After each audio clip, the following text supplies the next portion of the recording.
So, surprise, surprise, the discussion of Europe's nuclear community, Euratom, didn't even feature during the referendum campaign. As well as nuclear safeguards, Euratom also governs the trade of nuclear materials, allows for scientific research, and provides for movement of nuclear scientists. I have yet to meet a single leaver who knew what it was, let alone the good reason for leaving it. Yet it has become a symbol of the fallout. And the government's approach to leaving Euratom is telling on so many levels. This week saw the passage of the Nuclear Safeguards Bill through the Commons. It is a contingency measure needed in case we don't achieve a new agreement in time. The truth is that the Euratom issue, much like the rest of Brexit, is an entirely self-inflicted problem. Moreover, there is a legal dispute whether we actually need to withdraw from it even if we do leave the EU, as it is not technically a full part of the EU treaties and operations under its own agreements. So why is the government so insistent on pulling us out of Euratom?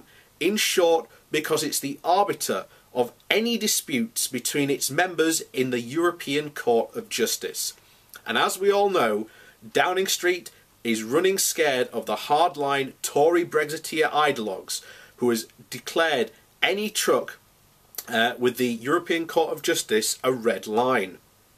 The backroom whispers in a members-only smoking rooms are MPs of all stripes are lamenting just how ridiculous this situation actually is. I've joined many of them in sponsoring a cross-party amendment to the EU withdrawal bill to keep us in the Euratom indefinitely. Until a new comprehensive agreement is struck, in fact, it attracts the most signatures of any of the amendments to the bill. However, when it came to following through, the Conservative MPs completely bottled it. Oh yeah, so also mention this is an article in the New European by Liberal Democrat MP Laura Moyran. So I forgot to mention that completely. So the government has said it wants a closer association with the Euratom research and training programme and will seek open trade agreements for nuclear goods. Both laudable ambitions. But this could be best removed by remaining in Euratom instead of creating uncertainty and seeking to negotiate what clearly can be considered a second-rate option. In the meantime, the brilliant nuclear scientists from the EU, working together with their UK colleagues, like places in Colham in Oxfordshire, on a virtual nuclear fusion research, are left in limbo. Some of these people are taking their precious skills with them and have already begun to drift away from the UK. There is also the issue of medical radioscopes. As Mike Galsworthy explained, these nuclear materials are used in cancer treatments and have very short half-lives, so any delays at borders would diminish the number of doses available. To those in the medical industry, this is deeply concerning.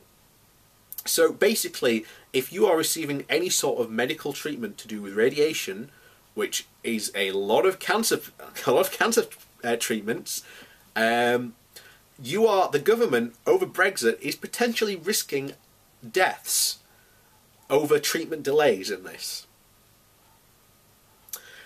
And she continues, what could be more pressing? What could be more pressing than making sure cancer patients still get treated?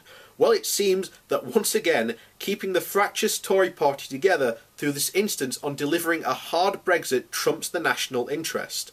The government is keen to play this down and accuses those who raise it as scaremongers, but the industry needs more assurances from the government that a closer relationship will be achievable. Industry experts suggest that it could take up to 7 years to negotiate a treaty as wide-ranging as Euratom. So I fail to see why we are going to get this finished in time. Remaining in Euratom or committing now to an associate membership would pretty much provide any needed clarity. So make no mistake, Brexit is going to end up killing a lot of people. people who suffer from cancer through treatment delays. And probably through lack of shortages.